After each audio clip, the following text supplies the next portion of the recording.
Hello, puppies and kittens. We're going to open with a super chat. We got $10 Australian, and this is coming from PhD Tony. He says, I'm trying to parse the terms intelligent design and think being in the same sentence. Now I have a headache. I have deducted a $10 penalty from this super chat. Thank you very much for that. And the other opening comment will be from Erika, Gutsick Gibbon. Well, what the hell was that article? What was going on with that? Where did that come from? Out of left field from Bechly. I couldn't believe it when I saw it. But I mean, I don't know. I mean, it's like I said in my email to him and in the video that I'm cooking up on the subject. I haven't seen an article dripping with so much vitriol come out of the DI in quite some time. But wow, Bechly really is raising the bar at least somewhere, isn't he? Vitriol from someone famous for himself tone policing others is the best part of it. Right.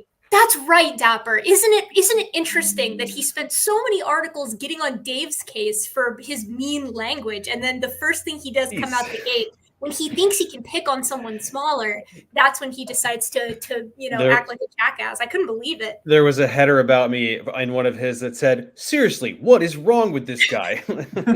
Yeah, the very first of his 8 blog post response was just being like, "Where Dave is so mean He's to me." Such a jerk face. Yeah. He's so mean. And it's funny because while I was reading the newest article, I picked up on a little bit of language that I think he tried to crib directly from you, Dave. Like, he would be like, "This is so embarrassing for them." And I was like, wait a second. Now, wait just a second. Imitation is the most sincere form of flattery, isn't it? You're a trendsetter, Dave. I do my best. Yeah, I think that these outbursts are it's really starting to weigh on them. Like what I'm doing, what some of you guys are doing. The DI has never looked dumber than they do right now, and it's really starting to affect them, I think. Well, then let's get down to business on this. So, a handful of us were named in an article that was posted by some guy I never heard of. One of the page shills, one of the professional scientists who is actually a scientist, but also rejects evolution in an amusing way. So this guy, Gunter, what was it? Bechly, whatever. Bechly. Gunter Bechly.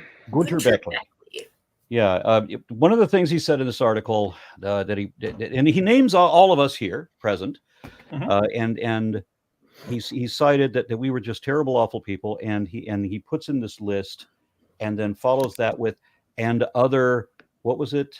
And their deplorable ilk. Deplorable ilk, yeah. And their deplorable ilk. They're ignorant chutzpah. Really. Many of you in the chat may recognize yourselves as deplorable ilk. Welcome. So what had happened was that there's a young Earth creationist group called Genesis Apologetics, and they made this ridiculous movie out of all the old school crap that they always come up with. And Eric and I did a rebuttal of that video. And regarding the Genesis Apologetics movie that we thought was so laughably stupid and deliberately dishonest, he said it was quite well done and well researched. Certainly not without errors, but raising many valid points against the mainstream view on human evolution. Many valid points. Like what is my question? Like, I have this in my video, and I said this to him directly via email. What was the good point? Was there one?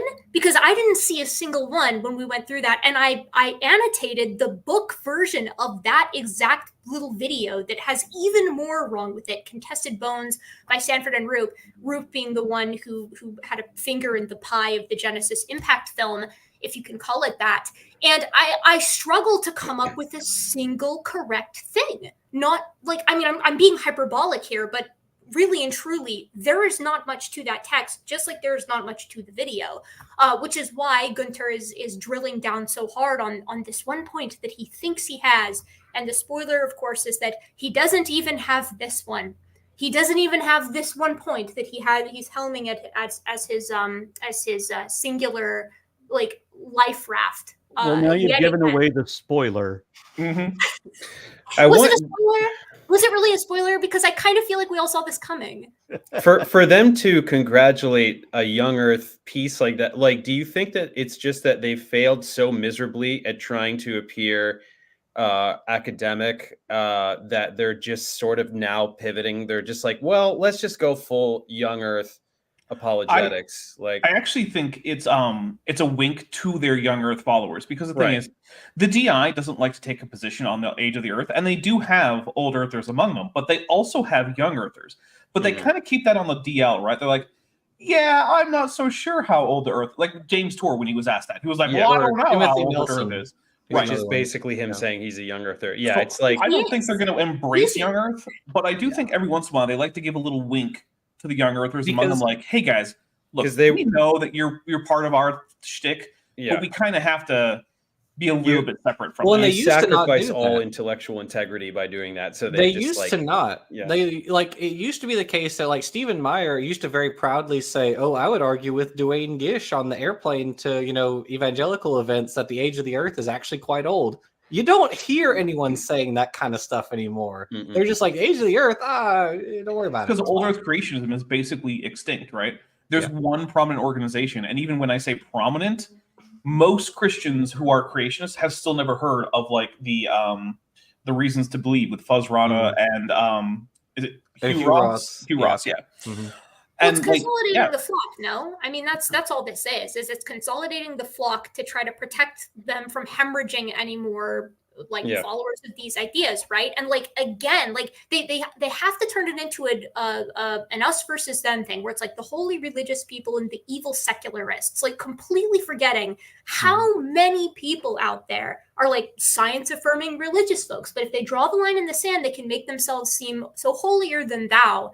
And I think that the sand in the hourglass is just ticking down further and further on the DI as a whole. So they have to start appealing to these more extreme fringes to keep them from like losing every follower that they've got. It's really quite sad. So I got another super chat. This one from God's Servant, who says, so the same system that evolved a human to live 100 years evolved a fruit fly to live 6 hours. You really want me to believe that? LOL. And then some, reference to his favorite fantasy folklore. But yeah, why would you have a fly live for 100 years? I imagine flies would be quite bored of living 100 years, especially since evolution is more efficient in shorter generations. Anyway, getting away from that distraction and back to the topic. Regarding our rebuttal video, this guy Gunter said that Erika and I were beyond awful and factually bonkers. Factually and embarrassingly dumb. Yes, now, that was also in there. He thinks he has a point, so I'll give him that he thinks he has one. But factually bonkers implies that there's something else. There was a whole video where we rebutted an awful lot of stuff. It wasn't just this one. There was one comment that he thinks he can defend. So he's going to try to defend that one comment. He's going to ignore everything else. He's going to say that, oh, yeah, it was well-researched and not without errors, which is the entire fucking thing. The whole thing is errors, but he's not going to acknowledge that. Okay? And so if he dismisses referring to humans, or he dismisses monophyletic classification, referring to humans, not referring to humans as a subset of apes, which we now know that we are. But instead, he imagines that transitional intermediates from early apes to modern men should be called ape men, which is like saying a mallard duck or a lion cat. Yep. You can have a half terrier and half collie, but you can't have a half collie and half dog. Well, that's what he's arguing for. And then after he says all that, he then says that we, all of us collectively, are embarrassingly dumb. He said exactly that. Embarrassingly dumb. Yep, those were his words. That's the head of one of the headings. Yeah. Well, it's not just a heading. It's such a poorly constructed little blurb because it's a heading and then it also begins the immediate next sentence. Right. So it's poorly constructed. But I find it so interesting that he's spending all this time railing so hard against, and in other blog posts too, because in my video response to this, I went ahead and I just wanted to see what else he had said in some of his other articles. Given he's so keen to throw a stone in a glass house, I'm just curious to see how many mistakes he makes, and indeed. It is a great many. He flubs human evolution just about every single one of those blog posts that I could find going back to 2022. But what I found most interesting was that he spends all this time in all these posts trying to rail against Homo habilis being a member of genus Homo. And other creationists will argue tooth and nail the exact opposite, that it is so clear that Homo habilis is such a different creature than Australopithecus. And of course, none of them ever cite Bill Kimball and Vilmore, Vilmore's Australopithecus to Homo, the transition that wasn't, because the characteristics that define genus Homo are just an elaboration on previous concepts that you see in earlier critters. This is ubiquitously understood in biological anthropology, but creationists have to pretend that it doesn't exist. And because they're just ignoring half of the literature base, they will just argue till they're blue in the face the exact opposite points, sometimes using the same sources. It's ridiculous. It is absolutely ridiculous. And Aron, in that article, when we were talking about how, it's funny that creationists always, they neglect to talk about the craniodental or postcranial features of Homo habilis. They want to focus on very minute aspects of like sites instead of the actual morphology of the creature itself, of the animal itself. And then Gunter quotes us saying that and says, but what about the stone huts? He puts that in the article. And he thinks it makes him look good. I couldn't believe it. It was so bold. Erika, make sure that he understands as he watches some of this, and he won't watch some of this, but other people who are friends of his. I think he might. He has nothing better to do with his time. His job is writing blog posts, so he gets paid to watch this kind of stuff. My philosophy is when all these creationists make rebuttal things where I'm supposedly destroyed, I'm destroyed by somebody I never heard of, and it happened 3 years ago. Yeah. And it early retirement for Aron. Yeah. The thing is, if they had a valid point, my allies, my associates, whatever you want to call them, other people in science communication or whatever, would come to me and say, hey, there was this guy that made this thing, and he said a lot of stupid shit, but there was one thing he said, and he had a valid point, and you need to acknowledge that. That happens on rare. Well, not with creationists. It just never happens with the creationists because they're just too damn dumb. But it can happen, and I don't need to watch the video. If there was a valid point in it, my own, you guys would come to me and say, "Hey, this guy pointed out something you said that's wrong. I think you need to address it," and I will. That's the way that shit works. But not with creationists. 100%. Being able to admit you're wrong is a huge strength, right? And like, I find it so insulting that he spent large portions of the article being like, Aron and Erika will never admit a mistake. Them and their deplorable ilk could never admit that they were wrong about something. It's like, are you kidding me? I'm wrong about stuff all the time. And owning your mistakes is the first step towards fixing them. So of course I'm happy to admit when I'm wrong. I feel like everyone here has made corrections on videos as a result of having made a mistake and done so publicly. Oh, for sure. I put it in the description of the video where I made the mistake. If someone calls me out, or I'll pin the comment that calls me out. Same. Yeah. This guy quotes me on something where somebody called me out, and there was a legitimate mistake.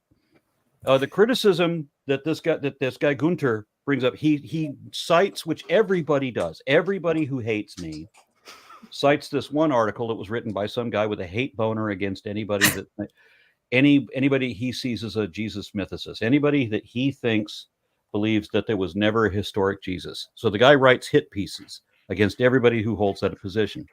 I don't hold that position, but he thought I did. So he wrote a hit piece against me. He wrote it. There was this guy, Tim O'Neill, who wrote this long ass article, 7,000 some odd words, I think it was, telling how Aron gets everything wrong. And the opening of that article, which Gunter cites, by the way, he links to it. The opening of that article says that Aron got all of the science right. So we're talking about science. He quoted the article. It's in the beginning. And Gunter missed the part where Aron got all of the science right. And what the article was, mostly, he did have one legitimate issue that was relevant to what I was talking about and was in error. I had misunderstood an article that was written by St. Augustine.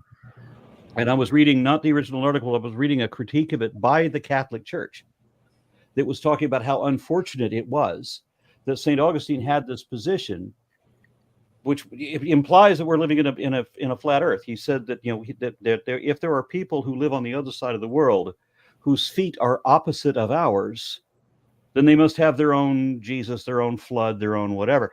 So from that article, you get the impression he's talking about another side of the world. There's this side of the world and there's another side of the world. It sounds like there's a disk. It turned out that, and only historians would be aware of this, it seems. It turns out that that what Augustine believed in was a globe where most of the world's on top and most of the world's on bottom, but that doesn't fit the description, and it doesn't fit the critique that was coming from the Catholic Church. But that is the one error he found that was relevant in the Aron got everything wrong. There was another error in that he said that I described Hieronymus Bosch as a monk because he joined a monastic organization.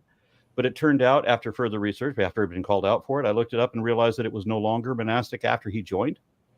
So he's not actually a monk. Has nothing to do with what I'm talking about. And the vitriol that he wrote in about why I said that he was a monk and all of the other errors that he wanted to list were all because of Tim O'Neill imagined these agenda, this motivation, these opinions that I never expressed and do not have. So it is Tim O'Neill got all but one or two things wrong.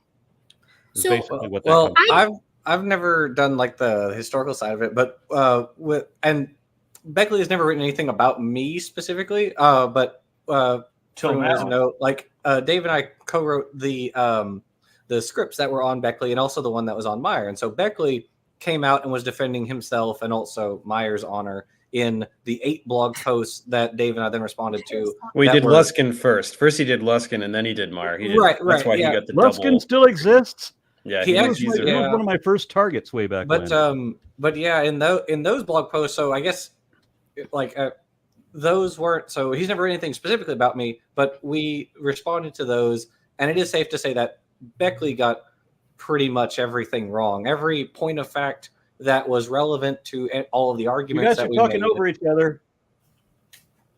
What? Okay. He was the only one talking. Yeah, I'm sorry. You guys were talking over each other. Oh, I don't think so. I think I was the only person talking. I wasn't talking yet. Well, at any rate, so that's the only interaction sort of that I've had with Jackson. What's going on? Aron, I think you're lagging. You might be lagging, Aron.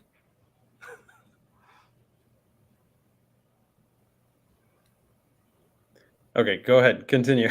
Well, that was it. So, Erika, Jackson? I think you were saying something. Jackson, hold on. I want to jump in for a second.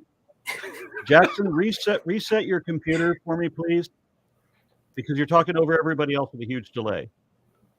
I think it might be on your end, Aron. I think it's your computer, Aron. I'll reset. Okay. So what I found interesting as well, is I re-looked over his Luskin, the Luskin defense that Bechly put out that I was an assist on as well with the script rebusting Gunter for that. And I found new things that were wrong that I didn't even catch the first time. At one point, he talks about how the Dikika child's foot is the only Australopithecus afarensis foot that we have. And then we have one other metatarsal from afarensis that Carol Ward published on. But that's not true. There's an entire other set of metatarsals and phalanges that we have associated with Australopithecus afarensis. And there's one that he makes in this article about Pobiner et al.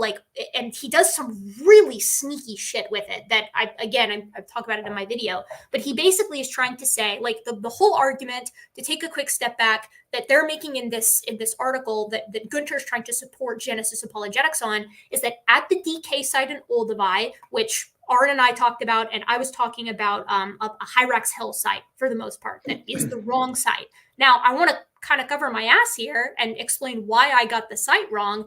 Genesis Apologetics' first citation is Hyrax Hill on their website. So yes, I clicked their first citation and was like, okay, they're using the wrong site, and kind of went with that. I should have been more careful and checked the other citations as well. But the problem is those two other citations either cost $200+ on through Cambridge, or they're just not available at my library and are rare books that you have to like order from the UK. See, Erika, your mistake was thinking that the organization who says that the scientific consensus is that every single dinosaur fossil was killed in the Chicxulub impact at the end of the Cretaceous might possibly have valid citations for their work. Why would you even think that? My mistake was clearly thinking that all their citations about a single site would be referring to the same site. Right, Yeah, that's on me. I should not have assumed so greatly of them.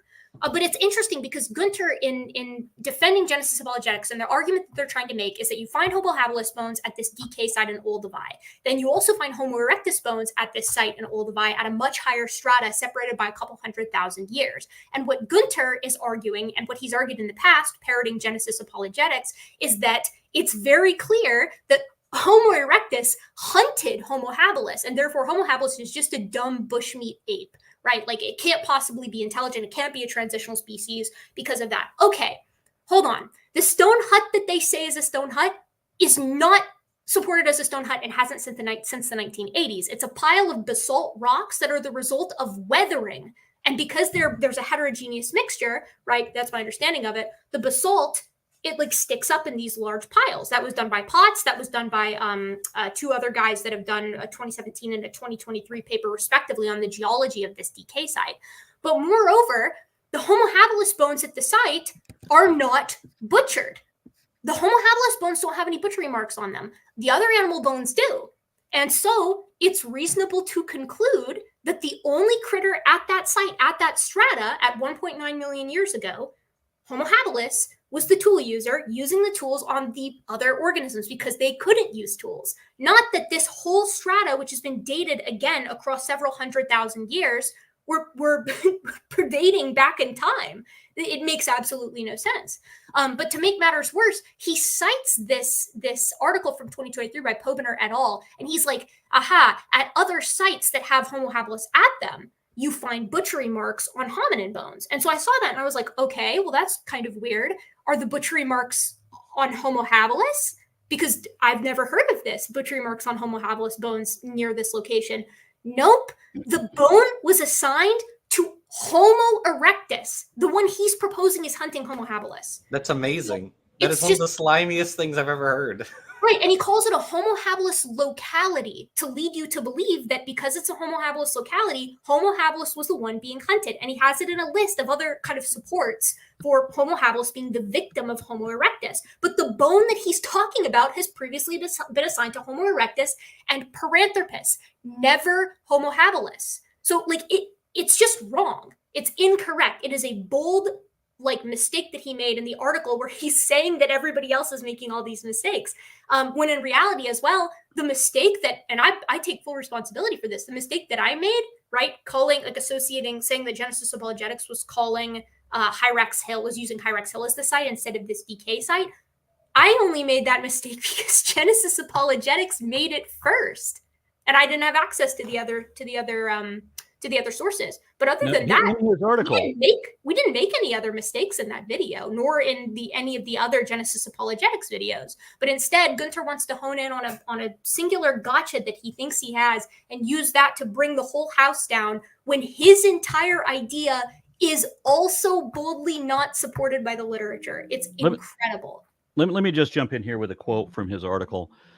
The reason I decided to waste my time in responding to the total garbage, I feel I should read this in Trump's voice because that's the way it's written. Waste his time. This is all they do. Total garbage. In responding to total garbage video by Aron Ra and Gutsick Gibbon is that it implicitly also attacks me. This is because I had basically made the same point about the stone huts in Fossil Friday article last summer, which also argues that we now know that more modern Homo erectus was a contemporary of Homo habilis, and the latter rather an Australopithecine, which was not a handyman, but more likely the bushmeat game of real human hunters who built the stone huts and stone tools. So he's saying, am I right in understanding that he's saying that Homo erectus was hunting and eating Homo habilis, and that Homo habilis is not Homo at all, that it's, you said that's a Paranthropus, and maybe he's taking this as an Australopithecine.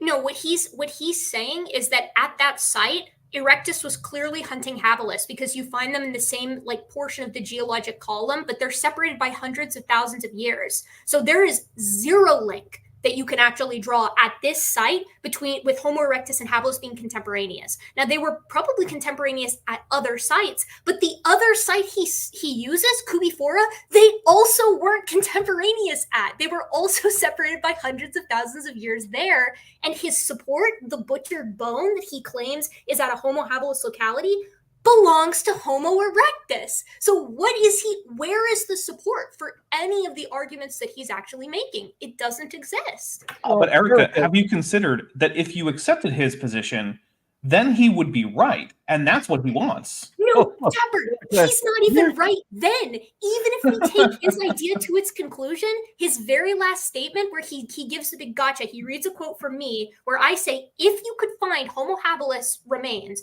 that were younger, like the oldest Homo habilis remains were younger than like the first instance of a stone hut, that would be an interesting find.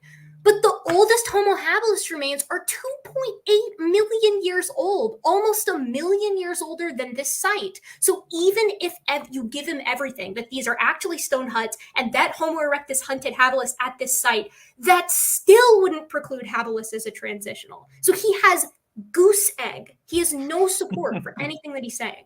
Erika, with all due respect, you're only a paleoprimatologist and paleoanthropologist.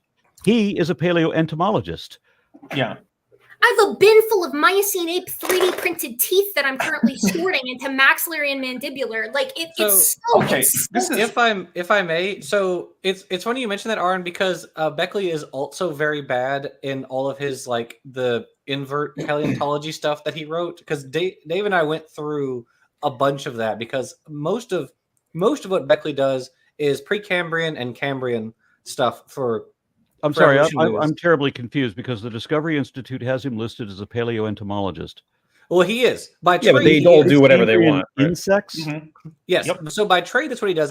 So in my thesis, I actually came across one of the papers he did on beetle evolution because I did my thesis on beetle. Well, he works on Cambrian stuff now because he's writing blogs as his job, so that's what he does. But so you're not saying that he's talking about Precambrian insects? No, he just talks about Precambrian fauna in general. Careful with the fauna because he's going to be very firm that none of these very obviously animals are animals. That's the thing, though. He's also very bad at like reading, just kind of in general, I guess. One of my favorite examples of Bechly, I think it's just lying. I think it's just like fraud at this point. Is he goes through the paper on Icaria wariutia, which is a late Ediacaran stem bilaterian. At least this is our best estimate of what it is. And he reads this paper, allegedly, and he says, aha, but have the authors of the paper considered that Icaria might be a protist? Because, and he cites this paper from 2015, this paper says that the tracks of certain rolling protists that exist today in the deep sea, like certain foraminifera, he's like, they leave tracks that are similar to Icaria's. But wouldn't you know, the paper describing Icaria specifically mentioned that 2015 paper and said, actually, Icaria's tracks are nothing like this at all. And Bechly was like, why didn't they consider this? Well, I have good news. They did. You guys are giving them a lot of credit. Like it's very clear that they're just digging through minutia of esoteric science and selectively lying about it. Like they don't think these things. They're just lying the whole time. That's why with my debunks, I try to focus on stuff where it's just like Luskin fumbled that 1.5-page article and said that the article said that Lucy was a knuckle walker. And I just show one paragraph and go, see, it says the opposite of that. And then I get the primary author on the article to give a statement saying Luskin is botched the whole thing. So it's like when they respond to the Luskin debunk, they have to ignore all that stuff because it's the guy who wrote the paper saying this guy didn't understand the paper or fumbled the paper. So they avoid that and then they just do this minutia stuff. His defense of that Luskin situation was he said, because I reread his Luskin response or whatever to the video, and he was like, well, how can you expect a 7-minute video to be accurate on like everything that it covers? Like that's the paraphrased version. And it's like, sir, not being wrong. Yeah, like I'm so sorry, but that is not a defense. That's not the defense you think it is. Yeah. That's It's the same with McLatchy on the Behe debunk, where I nailed them on the rearranging the polar bear tables, and his defense was like, "Well, there's not enough room to show the whole table." It's like they have no like that. I work really hard to find these examples where the viewer can have zero scientific training, because all that stuff that you guys are talking about, it's a lot of esoteric stuff, and I know that you guys get worked up about it because it's your field. So I'm in a different position because I'm a generalist. So even I get overwhelmed sometimes with this esoteric stuff, and so I'm kind of in the middle, and I'm like, hey, viewer, you can know nothing about science. I'm proving beyond a shadow of a doubt that they're lying about this, lying about this, lying about this. That's what I focus on. I think that's why I get under their skin even more than some of you guys, because it's like with you guys, they're just like, oh, a bunch of stuff that none of the readers have any chance of understanding. We can lie comfortably, you know. It's like, it's a different track, you know. I have a question about paleoentomologists, right? Because you know that meme where it's like, it's weird that it happened twice. That's the situation we're in with creationist paleoentomologists, right? Because not only does the Discovery Institute have a pet paleoentomologist who likes to go outside of his specialty and get everything wrong, but so does Answers in Genesis, because their pet paleontologist is Gabriella Haynes, and she wrote what might be one of the worst pieces on Archaeopteryx that has ever been written. And it's not just me saying that. It's a bunch of other young Earth creationists who recently wrote an extensive rebuttal that made pretty much all the same points I made when I reviewed her quote-unquote paper in their blog that they call a journal. Is it paleoentomologists? Are they a problem all of a sudden? Sorry. Answers in Genesis had two guys that were two geologists, Andrew Snelling and another guy, I think his name is Paul Garner, and they were both writing articles about Acanthostega gunnari. And one of them said that its legs were obviously designed for walking because they were fully developed and able to carry the body out of water. And the other one said that it was purely designed for swimming because the legs were difficult to interpret as load-bearing apparatus. They were purely designed for swimming. So they're contradicting each other completely in the same magazine, just 2 or 3 years apart. Gunter did the because the issue is blind fucking bias. They have to support the conclusion no matter what the evidence implies.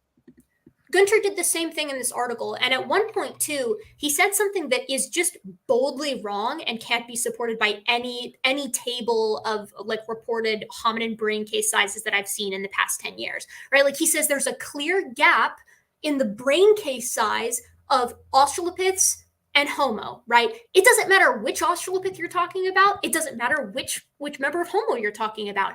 It is overlap all the way down, all of it. Late Australopithecus overlaps with Homo habilis, which overlaps with Homo erectus. Some of Homo erectus even overlaps with the biggest brained Australopiths, right? Like there is no gap there. There is not a morphologic gap that any of these guys can point to that separates out Homo and Australopithecus into clear categories because that transition was such a smooth, smudgy gradient. And this stunned me. His solution to that was to just say that there was. There is a gap. There just is one. And it's like, sir, but where? Where are you? It's the Dr. Banjo fallacy. The Dr. Banjo fallacy, right. But it's like, even then, you can't even point to a gap. Like, I'm not kidding. The overlap is already there. There's not a gap to fill. Look, there's a gap between me and my parents. There's always a gap. You can just say whatever you want. We joke, but like Stephen Meyer explicitly defended that argument in Darwin's Doubt. Because he said, I know people, I'm going to say arthropods, for instance, like, oh, where are the transitional arthropods? Well, anomalocarids, Opapinia. Oh, well, where's the transition between those? It's like, well, some of those have been filled in, like Calentia. Oh, but now I've got you now. There's another gap. You're right. He explicitly defended that argument in Darwin's Doubt. It blew my mind. But even then, you guys, like, that's what's so important, because here's Australopith's brain case size here. Here's my hands. Then here's Homo habilis and Homo rudolfensis, and then here's Homo erectus. There's overlap between all three of those organisms. So where is the brain case gap? It literally doesn't exist. This isn't even a fill in the gap because there's a new gap. There literally isn't one. Yeah, but if you just don't talk about brain case size, then you don't have to worry about it. Well, that's all they had. Brain case size is all they had, is something that could separate Homo and Australopithecus, and there's not a gap there. So they've got to either clearly ape and Homo clearly human. We just can't decide on which one's which. None of them can. None of them can. Which is itself evidence that there is really no gap to speak of, because if you come to a fossil assemblage and all of the members of this whatever lineage you're looking at are so smooth that you cannot draw a line between the words that you want to use in anything but an arbitrary way, then it's very obvious, I think, to anyone who looks at it for more than about 30 seconds that there really is no line to be drawn. There's not a real line between Australopithecus and Homo. It's just a convention. That's it. And, conventions are fine. There's lots of conventions. I'm using English. English is just a whole bunch of conventions. That's great. But to pretend that that's something objective about the universe is completely insane and laughably ignorant or laughably dumb. What was the phrase that Gunter used? Embarrassingly dumb. Embarrassingly dumb. I would say yes, that is in fact embarrassingly dumb, Gunter. I got a couple more comments I got to read. I'm sorry to have to be the YouTuber on this, but people are doing this, so I have to read it. Zikatar the Immortal offers $5. Thank you, and his message is, thank you all for bringing down the hammer that I've always felt was too heavy to lift alone on those too ignorant/arrogant to be worthy of listening to. And I got to mention, by the way, since they said arrogant, somebody when they read this on Reddit, apparently there was an article when this guy posted this article. One of the earliest comments are that those two, meaning me and Erika, are the most smug, patronizing, insufferable dorks involved in the debate. And I wish I could feel offended at that, but I'm actually kind of proud. Okay. I got called a basement dwelling scientist one time, so I get it. Erika is my go-to example of like a really patient, unoffensive creationist debunker. That's why I was so shocked that this was angled at me and Aron. I was like, Gunter, what did I do to you? What happened? Well, they've got no, I mean, they're so desperate. Like the desperation is just mounting and like. You can smell it wafting over from Seattle. Yeah, I got to read a couple more comments before we get back to the prime thing here. PhD Tony offers $5 Australian and says, speaking of mistakes, does anyone else think that reading creationist material is a poor life choice? I mean, it's kind of how I make some of my money, so maybe, but I kind of have to. I got you. And then there's one more from, I don't know, some foreign language I can't recognize. So that is Amharic, and I believe it's Rehuguichwa Neki Hawichau, Neki Ha-Ichwayi, which is as close as I'm going to get in because, look, I don't read the Amharic Abugida. I had to look it up. Okay. I was just going to say I've made those exact noises when stubbing my toe. Creationists want to lie about biology to fraud people politically. Theocrats often make ethno-states religion, mass hallucinogenic fraud. Okay, and I'm going to get to see. I think there is one more paid comment I've got to read before we jump back into the primary thing that we're supposed to be reading. Here's another one. Neslick20 offers $10 and says, Discovery Institute be like, we need someone knowledgeable about the Cambrian to talk about the Cambrian. Oh, Beetle Guy? Yeah, let's have Beetle Guy do it. Exactly. Yeah, that makes sense. And then PhD Tony offers another $10 Australian. It says, science deniers claim that they have read and properly understood scientific literature. Their evidence is they say so. There is no peer review, no formal assessment, no real-world application. Yeah, thank you for that. And have I caught up? No, there's two more. Zell offers $10 with no question or comment. I just really appreciate you guys. Carry on. And then MP offers $20 Australian. Thank you. Ruben Monzo offers $5 Australian and says, you need ID to get a driver's license, a passport, enter a bar to get a job, etc. ID is a vital component to any function in society, playing the joke on ID being intelligent design. Okay, now that I've read those. Remind me, though, do you need ID to get bread? Because I heard that once. Is that true? What? I'm dunking on the 45th president of the United States. He said that once. He's like, you need an ID to get bread. It's like, have you ever been to a grocery store, sir? I've never heard of that. So then, while defending science against pseudoscience, he said that we should, Erika and I should have limited our commentary to critiques of that portion of Genesis apologetics and not mention Any other alleged controversies that often come up with that, like certainly not mentioning additional evidence, like the evolution of feathers and so on.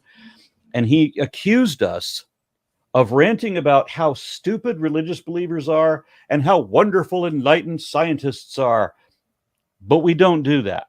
Yeah, I feel like that's. I'm always pointing out that that the pioneers of evolutionary theory were all Christian, and that some of the best champions of evolution in science are still Christian. Are Christian right now. And there are people of every religion in my own department that studies human evolution, like, for a living. Like, come on, this is why their us versus them is so freaking weak. Yeah, they need the angry atheist to trigger the tribal mentality to prime people to ignore all of us. Yeah. And at the same time, there are also scientists who are Christian and who dismiss or distort the data deceptively, like misrepresenting and misdefining the neo-Darwinian theory of macroevolution, for example. Because remember, this guy, Gunter, says that he's skeptical of the neo-Darwinian theory of macroevolution. Have any of you guys ever heard of the theory of macroevolution? Outside of this particular article. Can't say that I have. They need these buzzwords. First of all, they will never call it anything but Darwinian. They will never stop using that term because they need it to be a prophet, right? They need a prophet. They need it to be a religion. They need it to be that kind of a thing. So they can denigrate it. You don't have a Darwin shrine where you pray to Darwin? I do not. Yeah. Oh man, I've been doing this all wrong. Dapper actually came up with a great. Dapper, do you remember the? I can find it because it's on my Oh my gosh, it was so funny. Dapper came up with like a parody on the prayer, but it's like about Darwin. It's very funny. You say like 3 minutes and you're good. So this guy Gunter belongs to an organization of fellows who are determined. Their whole agenda is to undermine mainstream science from within, exclusively for religious reasons. Yet, from within, right? This guy says that Erika and I and the rest of y'all and all our other deplorable ilk are the ones that are guided by prejudice and bias. Religious faith is a bias by definition, but hey, Gunter, I came to my position by trying to minimize or eliminate bias however I could as much as possible. So I am not guilty of that accusation, sir. I have found my Darwin prayer. The fact that he got so mad about us going off topic, I don't care, didn't ask. It does not matter to me that Gunter is upset about that. It's not your video. Just fast forward it, my brother. No one is forcing you to sit here and watch the whole thing. It's and I don't know if you guys saw, but he whined at the beginning that I go by a pseudonym online. He was crying about the fact that How dare you? That I don't put my last name. How dare you not just dox yourself, Erika? Come on. Right? I was like, when you have people like Gunter who are going on having psychotic breaks in their blogs, it makes me not want my name and workplace to be public. I'm really sorry. All right. Well, I'm just tired of these accusations, so I'm going to dox you right now. Erika Yoshiko Hernandez.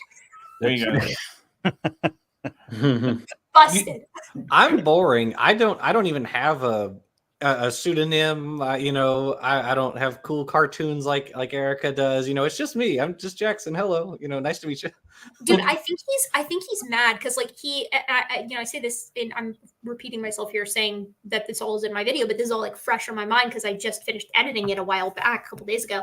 But he says at one point, he's like, oh yeah, because she's anonymous instead of the brave ID warriors who have gone so far as to lose their jobs for admitting that they're intelligent design advocates. And I was like, oh, he's mad that he lost his Wikipedia page. That's what this is about. He's mad that he had a Wikipedia page and they took it away because he's an ID proponent. I don't feel very much sympathy for you, Gunter. Not when you come around and act like a jerk like this. The thing is, that's not why it was taken away. It was taken away because it had no relevance to basically anyone. Because here's the thing. There are lots of ID proponents who have Wikipedia pages. Mm-hmm. That is not grounds for having it taken away. That cannot possibly be the reason. Which, by the way, do you want to hear the Darwin prayer? There's a Darwin prayer? Yeah, Dapper came up with a Darwin prayer. It's really good. Yeah. So basically, I was accused of basically treating Darwin as my god. in my comments. So because I love to respond to creationist comments because they're the most hilarious comments, I just replied with a Darwin prayer that goes, "Our Darwin, who art in the British Museum, hallowed be thy name. Thy evolution come, thy selection be done, on land as it is in water. Give us this day our daily sexual selection as we sexually select, and lead us not into inbreeding, but deliver us from extinction." Wonderful, Dapper. Lovely. Oh, that reminds me. This guy Gunter felt it necessary to question my credibility by calling me out as a Satanist. Now, he's aware that I'm an atheist, so I'm sure he understands that I don't worship a devil. But, of course, I mean, I joined the Satanic Temple. I paid for my membership to be in the Satanic Temple because I wanted, for political reasons, because I wanted to support their defense of the First Amendment. And so I don't adopt a belief. You know, I'm a member of a club, essentially, of activists defending the First Amendment. But he wants, and he has to have some awareness of this, but he says this to his readers to, I think, give them a misleading impression. Oh, probably. Well, yeah, why else did you even bring it up, since it's not a belief at all? Well, interestingly, he also called all of us atheist YouTubers, which I don't actually think is an accurate description of our channels. Nope. I mean, never made a stitch of content about atheism. Yeah, nor have I. Well, I don't know. It's interesting to me. Like he's really trying to paint a league of extraordinary evil here, right? Like that's how this little article ends. And I don't know, like I think that because most of us here are like, you know, we just make science content, he has to turn everybody into a boogeyman, or else he can't justify being a huge jackass about it. So at least to his audience. What he insulted me about was that he said that I said something ridiculous and that you amazingly agreed with it. We're talking about young Earth creationists who think that the world is only 6,000 years old, and the argument that they're making about these fire pits and everything. And I was trying to explain how it just may look like ground to you, but if you have some training in the area, then you'll realize, okay, well this is a Permian exposure, or this is Cretaceous, or what have you, right? So if these young Earth creationists are imagining that only a couple thousand years ago, maybe, that somebody set up a fire pit, they don't understand how we're searching for. We're recognizing that these fossils are from this period or that period or whatever, and these people erect these fire pits on top of them, right? But he came up with this entirely different interpretation. I'm not sure where his misunderstanding was. He certainly didn't realize that we were talking about young Earth creationists and their argument. Well, because he's not a young Earth creationist, but he took he's not a young Earth creationist, I should say, but he took massive offense to this because he makes this exact same argument. But like, again, I want to reiterate. How could he make the same argument he's making fun of me for making? I don't know. I don't know how he can do that. And I also don't know how it's possible that in an article that's meant to really like smugly parade around the mistake that he feels is extremely important, right? In one discussion topic within an enormous video within a series of videos on a young Earth creationist movie that was categorically wrong on just about everything it talked about. But he wants to talk about this one thing, let him have it. But if I'm making a dunk on somebody, right, if I'm sitting down and I'm trying to really tear them to shreds, you bet I'm going to be careful about the mistakes that I might make in that video so that they don't come back and bust my chops for it. But Gunter makes mistake after mistake after mistake in this thing. He botches the Pobener argument. He botches the understanding of the current literature with regard to this stone hut in the first place, which no one thinks is a stone hut right now and hasn't since the 1980s. And he botches the entire point of the contemporaneity of Homo habilis, Homo erectus, and this proposed butchered bone and the nature of the timing of these stone huts, if they were in fact stone huts. All three of these things are imperative to the argument that he's making, and he blows it. He just blows it. So I don't know how he can get away with being so smug about it when he's made so many large errors. And like, it doesn't help that he acts like a jerk when he's doing it. So it just makes it easier for us to take him down another peg. And I feel less bad about it, to be honest. Yeah, well, he said that he predicted that we would find some way to whitewash this. Right? Yeah. Like, Gunter, so here's the thing. Just because you can't admit your mistakes doesn't mean other people can't admit theirs, right? Yeah, and I don't have a mistake to admit in this case. No, so, this one's on me. Gunter called me out specifically and wants to know whether I will admit defeat after having read his article, or whether we will whitewash this or move the goalposts, or more likely, cover up our incompetence. And what he did, the defeat that he's talking about specifically, he quoted me. If you are a fan, if you're a creationist and you watch this series that I've made, show me something, anything they said in this whole series that is an actual fact that we can both show is actually true, that hasn't already been disproved and refuted, but it's an actual fact that is supportive of their position, that hasn't already been shown to be a lie. And I don't think that any creationists watching this, I don't think they're going to. They're not going to respond to that, because they already know and already don't care. They don't want to know what they believe what they want to believe. They don't care what the truth is. So, did this guy meet my challenge? Did he show an actual fact that is positively indicative of and or exclusively concordant with the creationist position over evolution or mainstream science? Well, did he do that? No, he didn't show. He didn't even show. He wasn't correct on the fact he was trying to show. He wasn't correct on if that fact was correct, applying it. And then he wasn't even correct in taking that fact, assuming it was correct, and applying it to the larger worldview. It was an 0 for 3. I think the problem actually even goes deeper, because one of the problems that I have with intelligent design, where I think they actually lose compared to young Earth creationism, which is hard to do, is that they don't actually have an idea that could be supported. All they say is, at some times in the past, in some instances, God did some kind of tinkering, right? Mm-hmm. At least when you come to young Earth creationists, it's like, well, we have this idea about kinds, and that can make testable predictions, which it can. Turns out that all the testable predictions falsify kinds, but at least it can make them, right? Like, there's at least conceivable categories of evidence that could indicate that young Earth creationism were true.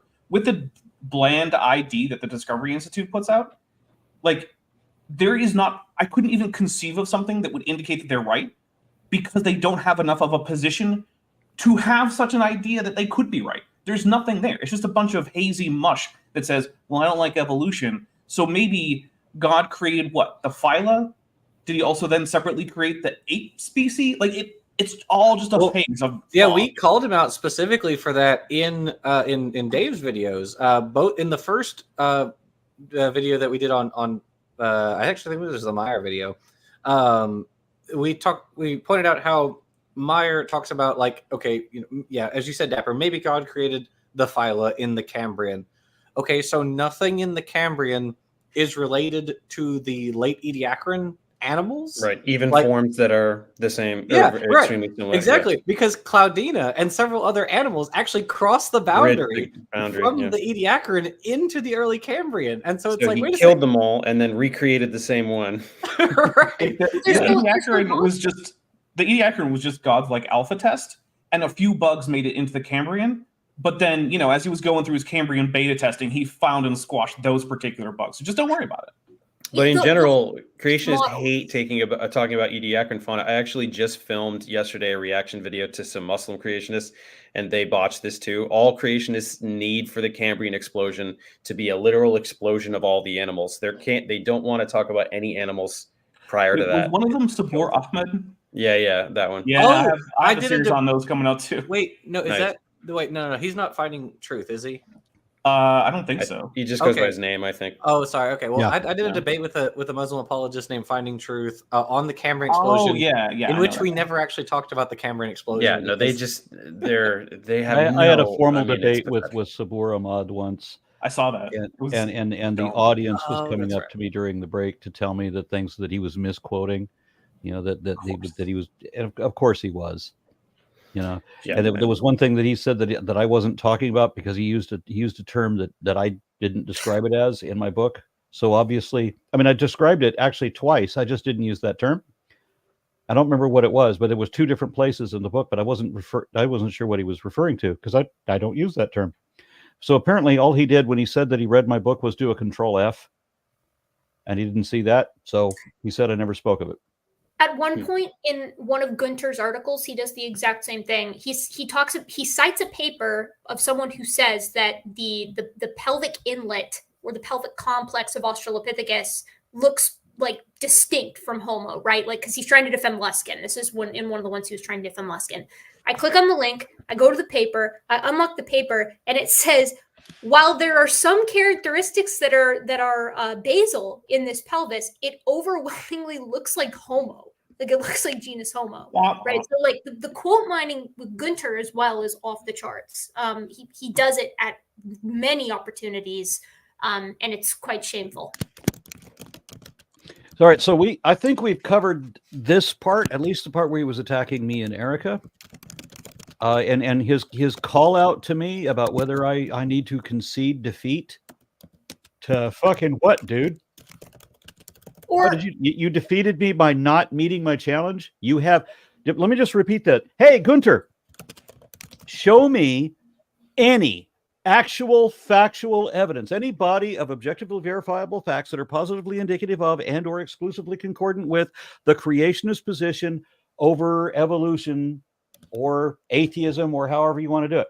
Show me a fact we can both verify to be true so that we can both say, yeah, and I've got all of that for evolution, all of it. I mean, the very fact that we are morphologically and phylogenetically classified as apes.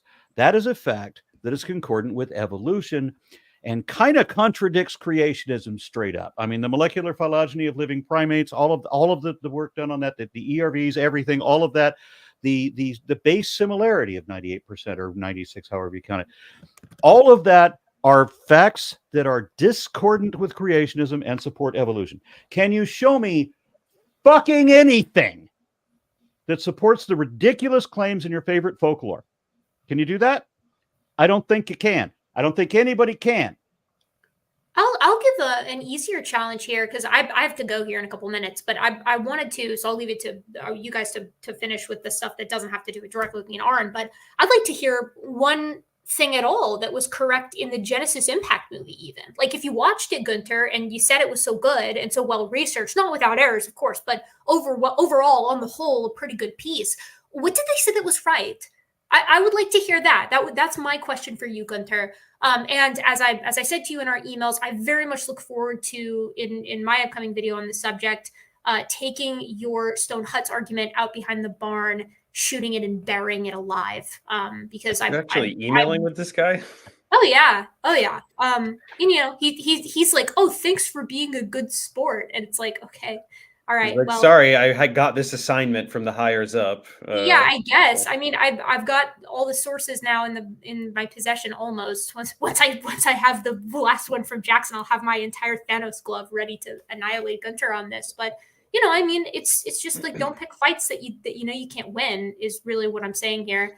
Well, they decide they win. They pronounce that they've won them, knowing that their viewers will never look at anything that the opposition ever says. Oh, sure. And then we can rest assured knowing that their flock diminishes day by day. I mean, it gets smaller and smaller and smaller and smaller. And I sleep well and happy knowing that. That makes me that tickles me pink, Gunter. It makes me glad. When they declare victory, it's got the same energy as Michael Scott coming into the break room to declare bankruptcy by just loudly proclaiming that he is declaring bankruptcy, as if that means anything. Well, it's got to be at least a little embarrassing to put out so many hit pieces, and every single one of them is full of so many errors, right? That would require a level of self-awareness that I don't think these people have. It's the drill meme where he's like, I'm not owned as I shrink into a corn cob. Well, the last sentence here is bring up before. Fortunately, you have evolution news and other media that bring you real science and debunk the debunkers. That's incredible. Just incredible to me. Give me a break. One other thing I want to bring up is that Professor Dave and I will be on Skep Talk this Monday. Nice. So if you've got something you want to say to either of us, there's like 745 or 750 people watching right now. So if you got something to say to either me or Dave, call in. Don't be a baby. Like that's what's so irritating about this too. Like they're so ready to stomp their feet and throw a big tantrum in the safety of their blog posts, or in the case of some of the YouTube creationists, in the safety of their own channel. But they are so lily-livered. They cannot just big boy up and come have a conversation about it when they can't control the mute button. Right. So, put your money where your mouth is. Stop being such a baby and come with your questions to Aron and Dave and pitch them. Got a couple more comments that I got to read before we go. So this is Giant Midget. Love that name. $4.99. It says, love what y'all do. And Jackson, many thanks to you, my friend, for our chat years ago, helping me find my way out of creationism. You are one of the reasons that my channel is worth continuing. Whenever I think about, I don't know if it's worth it today, I think about you. And I keep going. And then Anton Daviditis offers $2 and says, go Evolution Avengers, power to the apes. Now we all need superhero costumes. Also, anti-creationist super pals. I think we might be something like that. Not an ape here. Just putting it out. Oh, of course, Dapper. Okay, guys, I do have to go because I have a dinner to make, and I got to get out of here. But thank you. This was blast. Erika. I've got to hang out for another minute because I got another chat to read. But thank you so much. Christopher Sanford offers £10 and says, hurrah! Some of my favorite science collaborators in one stream. What a treat. Just to say I learned so much from your content and have fun while doing it. Thanks. And is that the last chat? That is the last chat. Everyone, thank you so much for participating in this. Dave, looking forward to our show on Monday. Should be fun. All right. Anybody else got anything to say? Thank you for having me. Yeah, check out everyone here's channel. Yes. We all got stuff. Check out Jackson. Check out Dave. Check out, I guess you can go to my channel if you, I don't know, like dinosaurs or something silly like that. All right. Hasta la, bye-bye. Bye, everybody.